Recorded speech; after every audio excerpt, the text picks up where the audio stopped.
اعوذ باللہ من الشیطان الرجیم، بسم اللہ الرحمن الرحیم۔ السلام علیکم ناظرین، میں ہوں آپ کا میزبان محمد تحسین عباسی،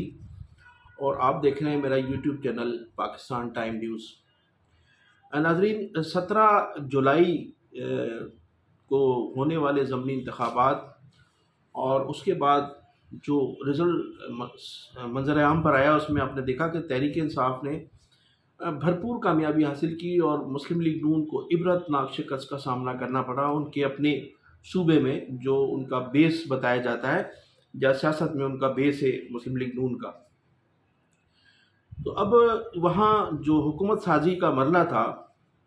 وہ شروع ہونے جا رہا ہے۔ غالباً 22 تاریخ کو وزیر اعلیٰ کا انتخاب ہے۔ تو اس انتخاب سے قبل جو ماضی میں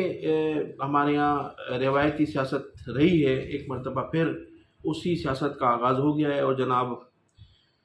سابق صدر مملکت آصف علی زرداری صاحب لاہور میں بیٹھ کر یہ اس گیم کے پیچھے، اس کھیل کے پیچھے اپنا کردار ادا کر رہے ہیں۔ جس طرح سے انہوں نے عمران خان کے خلاف تحریک عدم اعتماد میں کیا، یا سینٹ میں جو تبدیلیاں رونما ہوئی، سینٹ کے انتخابات ہوئے، اس میں جو ان کا اپنا کردار تھا، اس میں انہوں نے اپنا کردار ادا کیا۔ تو اب ایک مرتبہ پھر وہ متحرک ہیں حمزہ شہباز کو چیف منسٹر بنانے کے لیے، اور پوری طرح سے وہ اپنی قوت کو استعمال کر رہے ہیں، اپنی دولت کو بھی استعمال کر رہے ہیں، اپنے پورے وسائل کو انہوں نے لگا دیا ہے۔ اس کی بنیادی وجہ یہ ہے کہ اگر حمزہ شہباز شریف کی حکومت چلی جاتی ہے تو پھر شہباز شریف کی حکومت کا جانا تو پھر جانا ٹھہر گیا، اس وجہ سے۔ اور اب پھر جب شہباز شریف کی حکومت چلی جاتی ہے تو پھر ان لوگوں کے خلاف جو مقدمات بند ہوئے ہیں، کرپشن کے جو میگا کرپشن کے جو مقدمات بند ہوئے ہیں، لامالا آنے والی حکومت جو بھی ہوگی، اور آنے والی حکومت وہی ہوگی جس کے اثرات نظر آ رہے ہیں، تو وہ پھر ان کے خلاف وہی مقدمات درج ہوں گے، وہی اسی طرح سے۔ لیکن اب جب درج ہوں گے اور جب اب پکڑ ہوگی تو اس پکڑ میں بڑی سختی ہوگی، اور لامالا جو بھی اس آئے گا، اور وہ پوری طرح سے ملک کی جو حالات ہیں، ملک کی جو معاشی صورتحال ہے، اس ملک کی معاشی صورتحال کو نکالنے کے لیے وہ ان تمام لوگوں کا احتساب کرے گا جن لوگوں نے اس ملک کو لوٹا ہے، جو ابھی تک مسلسل لوٹ رہے ہیں۔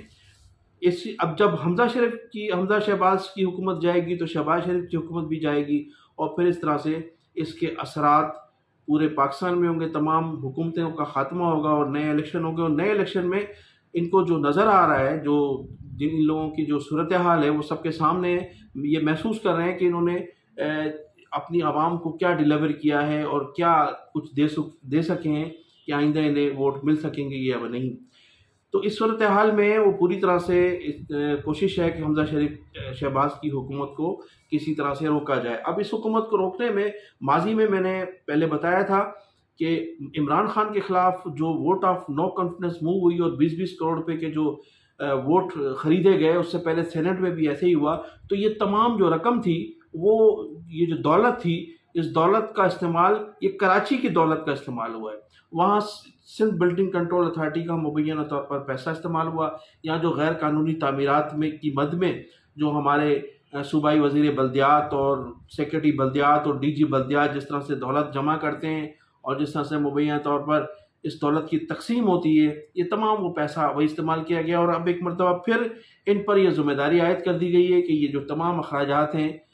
حمزہ شہباز کی حکومت کو بچانے میں، وہ آپ نے کرنے۔ اور یہی وجہ ہے کہ پوری طرح سے یہ ٹیم متحرک ہو گئی ہے، اور ایک مرتبہ پھر سندھ بلڈنگ کنٹرول اتھارٹی پر ایک نیا بوجھ پڑ گیا ہے۔ آپ نے سنا ہوگا کہ ماضی میں میاں برادران کے ایک تھے گلو بٹ، اس گلو بٹ نے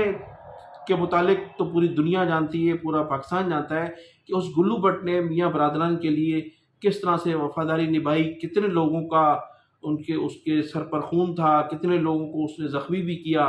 اور کس قدر وہ توڑ پھوڑ کرتا ہوا، ویڈیوز بھی سب کے سامنے تھی، اور وہ چھٹ بھی گیا۔ اسی طرح سے سندھ میں بھی ہمارے صوبائی وزیر بلدیات سید ناصر حسین شاہ صاحب نے جتنے بھی فرنٹ مین تھے، ان فرنٹ مین کو سائڈ کر دیا ہے، اور ایک نیا جو ہے وہ گلو بٹ کی طرز پر ارشد بٹ کو متعارف کرایا ہے۔ اب ارشد بٹ بیٹھ کر سندھ بلڈنگ کنٹرول اتھارٹی میں اس کا باقاعدہ آفس ہے، اور اس آفس میں بیٹھ کر وہ پوری سندھ بلڈنگ کنٹرول اتھارٹی کو ہینڈل کر رہا ہے پوری طرح سے مبینہ طور پر جو لین دین کے معاملات ہیں ارشد بٹ کے ہاتھوں میں۔ ارشد بٹ اس وقت، اس سے پہلے میں آپ کو بتا چکا ہوں کہ مبینہ طور پر فیصل میمن اور پھر اس کے بعد شہزاد میمن، ان کو ایک مرتبہ پھر سائڈ کر دیا گیا ہے، اور گلو بٹ نے پوری طرح سے سندھ بلڈنگ کنٹرول اتھارٹی کے معاملات کو سنبھال لیا ہے۔ جو بھی لین دین ہیں، جو بھی معاملات ہیں، وہ سب گلو بٹ کے ذریعے کیے جا رہے ہیں۔ تو اب جو وہاں حمزہ شہباز شریف کی حکومت کو بچانے کی جو کوششیں کی جا رہی ہیں، وہ تمام کی تمام ذمہ داری ہمارے گلو بٹ صاحب پر ہیں، اور حمزہ ارشد بٹ پر ہیں، اور ارشد بٹ کے بعد پھر ہمارے صوبائی وزیر بلدیات پر یہ تمام ذمہ داری ہیں۔ تو اب اس کے جو ہماری جو انلیگل کنسٹرکشن ہے اس کے ریٹ بھی بڑھ گئے ہیں، اور اس سلسلے میں کام بھی بڑا تیزی سے ہو رہا ہے۔ کراچی میں انلیگل جو کنسٹرکشن ہے اس میں تیزی سے اضافہ بھی ہوا ہے، اس لیے کہ یہ رقم جمع کرنی ہے، اور یہ رقم جمع کر کے وہ ایم پی ایس خریدنے۔ تو ابھی میری ایک پی ٹی آئی کے رکن پنجاب اسمبلی جناب اسلم اقبال صاحب، ان سے میری بات ہوئی، انہوں نے بتایا کہ مجھے 20 کروڑ روپے کی آفر کی گئی ہے، اور کہا گیا ہے کہ وہ اپنا ووٹ جو ہے حمزہ شہباز کو دیں، اور پھر مستقبل میں انہیں ٹکٹ بھی مسلم لیگ نون کا دیا جائے گا۔ تو یہ اب سلسلہ شروع ہو چکا ہے۔ اب دیکھیں کہ کس حد تک اس معاملات کو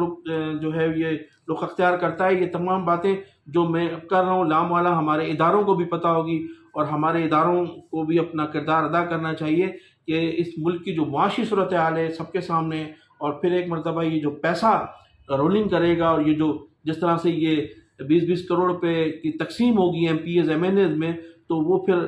پیسہ منی لانڈرنگ کے ذریعے باہر ہی جائے گا۔ تو آپ کو یہ بھی بتاتا چلوں کہ جو بھی اس سے قبل جتنے بھی فرنٹ مین رہے ہیں سندھ بلڈنگ کنٹرول اتھارٹی میں،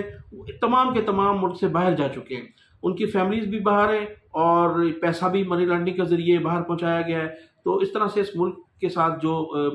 کھلواڑ کھیلا جا رہا ہے، یہ سب آپ کے سامنے، ہمارے اداروں کو اس سلسلے میں ضرور متحرک ہونا چاہیے۔ دوسری جانب ناظرین، بانی متحدہ جناب الطاف حسین صاحب آج ایک اہم خطاب کرنے جا رہے ہیں، اور ان کا آج اہم رات کو خطاب ہے، اور اس خطاب کا اہم موضوع ہے جو بانی متحدہ کے خلاف پروپیگنڈا کیا جاتا ہے کہ وہ پنجابیوں کے خلاف ہیں یا فوج کے خلاف باتیں کرتے ہیں، تو وہ آج پوری طرح سے وضاحت کریں گے۔ اگرچہ ہم اس سلسلے میں بہت کچھ کہہ چکے ہیں کہ الطاف حسین کسی قومیت کے خلاف نہیں ہے۔ الطاف حسین ان سرداروں، ان وڈیروں، ان چودھریوں، ان خانوں اور ان معتبروں کے خلاف ہے جن لوگوں نے اس قوم کو یرغمال بنایا ہوا ہے۔ یہ 2% لوگوں نے 98% لوگوں کو جو یرغمال بنایا ہوا ہے، الطاف حسین نے ہمیشہ ان کے خلاف بات کی ہے، ان کے خلاف بات کرتے رہے۔ ان کے لیے کہا جاتا ہے کہ وہ ہمیشہ